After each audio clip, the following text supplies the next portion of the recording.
You resume your march toward the palace you glimpsed in your vision. The moment of truth draws near.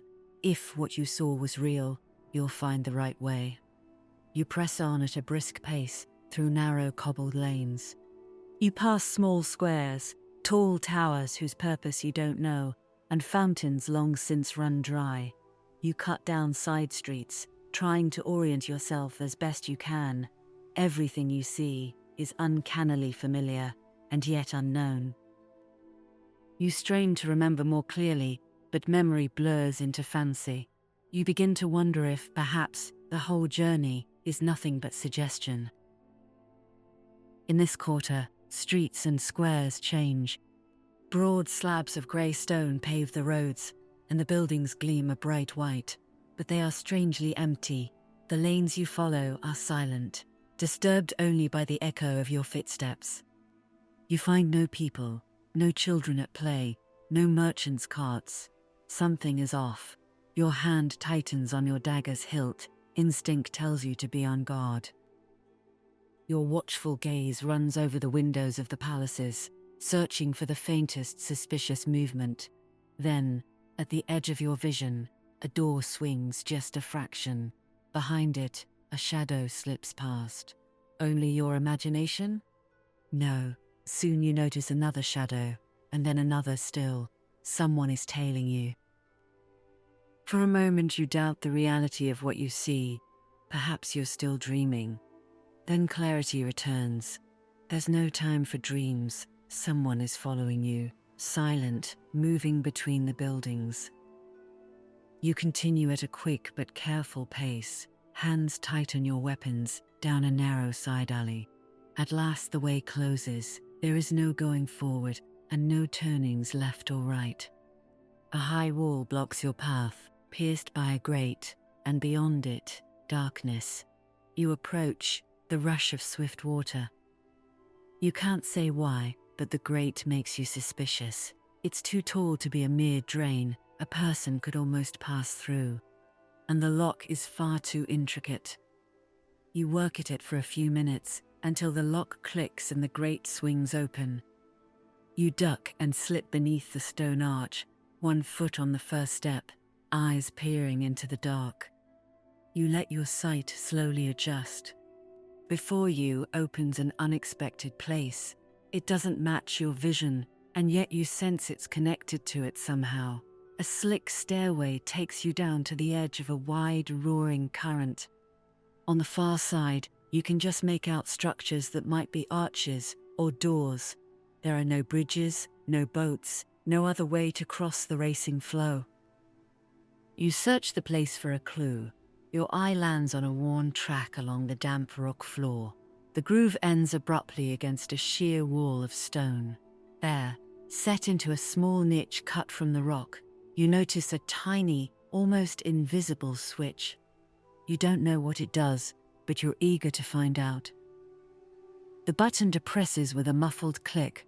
At once the ground quivers beneath your feet. Waters that moments ago ran fast grow calm, as if arrested by invisible walls. For an instant, a green light flickers up from the basin's depths, or so it seems. Then comes a deep grinding, like stone on stone, and finally, from the waters, rise great monoliths of dark rock, linking together as if to form a bridge. Silence settles again. You test your footing before you proceed. The platform, laced with a thin film of water, is solid beneath your boots. Beyond it, you can now make out a great stone door, adorned with towering female statues. The two figures hold up a vast amphora that, pouring water, forms the arch above. You wonder how to open the door, but before you can lay a hand on it, you're halted. Footsteps behind you, more than one. They must have followed you in the shadows to take you from behind. You're not surprised. You knew you were being watched. 3 figures step out to bar your way. They are young women. 2 wear their hair short, the third keeps hers in braids. They are dressed alike, simple breastplates, decorated. Miss steps out, a whip strapped at the belt. But then, a white mantle sits on each shoulder, too short to be a cloak. and together with their practical haircuts, it reads as a kind of uniform. "Halt," says one of them.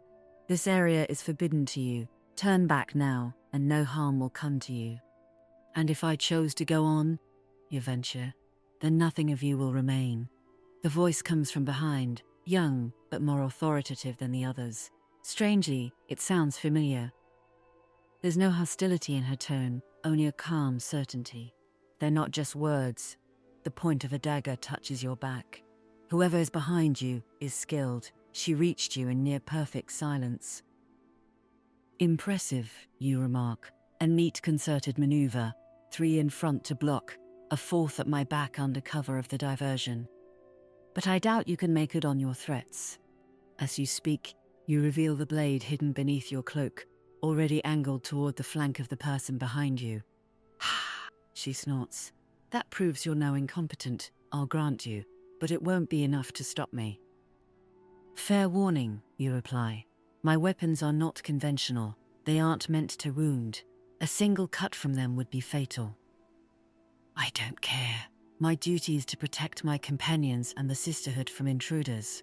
If I die in the attempt, so be it." "These young women in front of me matter to you, don't they? In a fight, I could take down a couple before I fell. Have they ever faced a real battle? Are you ready to wager their lives?" The women before you say nothing. Their faces show no emotion, but their bodies tense. One half steps back, hesitating. The dagger at your back slackens for the briefest instant. Enough. With a snap, you shift sideways and draw your second blade.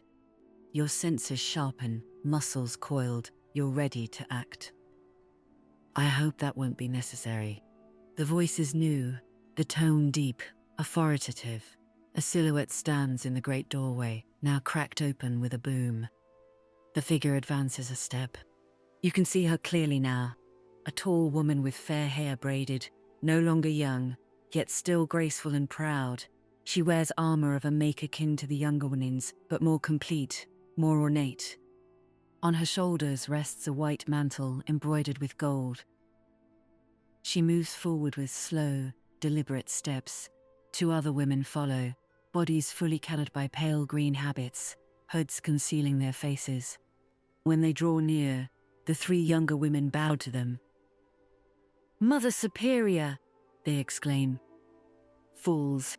Never turn your back on an opponent," she addresses the one behind you. "Mayika, attend to these details." The 3 snap upright. Then she turns to you, firmer now. "These are the bounds of the territory of the Sisterhood of Water. These places are closed to outsiders, especially men. Should one enter, the penalty is immediate death." She pauses, as if to size you up. Her eyes are stern, yet you sense no true hostility. You keep your composure and do not provoke. "Tell me who you are and what you want. Depending on your answer, we'll decide what is to be done. But know this, your position is not the most favorable." "I could speak more candidly without a knife at my back," you reply. The woman signals with her hand, and the figure behind you steps around to face you. She's a young woman with dark skin and cropped hair, taller than average. Her build is lithe, balanced. She's dressed like the others, except for a purple mantle, and she wears no cuirass, only a leather jerkin in its place. She does not lower her guard. The knife still points your way, her eyes intent. Of all of them, you think, she's the most dangerous. You thank her with a half bow. In return, you get a raised eyebrow of annoyance. "I'm here to trade information," you say to the Mother Superior. "I believe I have some of great value, and in exchange I ask for the same." "The Sisterhood's affairs are private, and how would you know what concerns us?" You draw from a pocket the fragments of the talisman that triggered your vision and led you here. "I suppose we share at least one enemy," you add. "Ah," the woman says. The 2 hooded figures, until now motionless, lean in to whisper in her ear. She listens in silence, then nods. "So it was you we sensed. Are you a spy? The use of talismans is strictly reserved to the Sisterhood. using them to eavesdrop on our private matters as a grave affront. You've worsened your standing. What do you say? Know that I'm directly tied to Garak's death. This is one of the objects recovered from his palace. I had no idea how to use it, nor even what it was. I found it in my hand yesterday, in my sleep, and it gave me a vision in which he was discussed, and a vicious headache. And then I found myself here. But for you, I assure you, I have more interesting things. I possess detailed reports on the movement of the two consignments, gates, locations, even the position of certain secret tunnels used by his men. The hooded women lean in again, but the Mother Superior waves them back. That conversation occurred many weeks ago, but that is not unusual. A talisman may activate on its own if there's a strong bond between two people, or an intense shared will. The connection works in mysterious ways and is not always simultaneous. What you say may be of interest, but even setting aside that you listened to a private exchange, a serious offense for us, we have no proof any of this is true. You think fast. You could show them Garak's notebook, but to them it would prove nothing, and if they seize it, you lose your leverage. You choose another path. I have detailed documents, black and white, but I won't show them, not yet. One of the hooded figures tries to step closer. She's checked by a gesture. Instead, I can prove myself in a better way. In the records, the latest entry notes an exchange set for tonight. The win is moonrise. I'll reveal the place if you agree to cooperate. The woman considers a moment, then speaks. So, you won't lay all your cards on the table. That shows cunning, though not necessarily honesty. And your proposal could easily be a trap set to strike at ours. Another quiet beat. To verify your story, you'll do as I say. You will remain in our custody, and, escorted by our own detachment, we will observe from afar, from a position of our choosing. If what you described is confirmed, then perhaps we will continue this conversation. If not, you know what awaits you. She turns to the others. Night is not far off. Find Serena. Begin preparations at once. Bring him along. You give another half bow. I could not have hoped for a fairer escort, you say, with a sly edge. One of the young women huffs. And if he tries to charm you further, put him in chains, the Mother Superior concludes. Then she turns and passes back through the arch, the hooded women following. This way, says Micah. You are escorted through another, plainer door into a long corridor of rough stone, and finally into a large chamber. It is quiet, faintly lit by tiny windows high near the ceiling. Around you hang tapestries of many colors, white, purple, green, and blue. In the distance, the echo of footsteps, doors slamming, weapons striking. You can hear, but not see. The room is empty, and the other doors are shut. These are the war quarters, Micah explains. Here, in the past, we faced invaders who broke through our defenses. The place has already been violated, and so it is acceptable that you stay here, temporarily. A door opens. Another sister joins the others, a tall, lean woman with a long face and severe eyes. Her black hair is braided, her mantle is dark green. So this is the man, she says. She waits for no replies. She fixes you with a stern, almost hostile gaze. Serena, you think. Let's not waste time, she continues. You move quickly into a side room, smaller, without windows. There is only a table here, a great city map spread over it. Serena seems to outrank the others. She gives quick, precise orders to Micah. We'll move with 2 teams, 1 lookout, 1 observation. I've already ordered 4 more to assemble. You 3, she says to the younger women, to the armory. They nod and dart away. As they leave, 4 others join you, 2 white mantles, 2 purple. Well then, do we already know where we're going? Serena asks Micah. Micah looks at you, uncertain. All eyes are on you.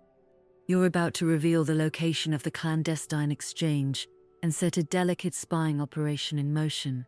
If all goes well, you will have forged an alliance vital to you,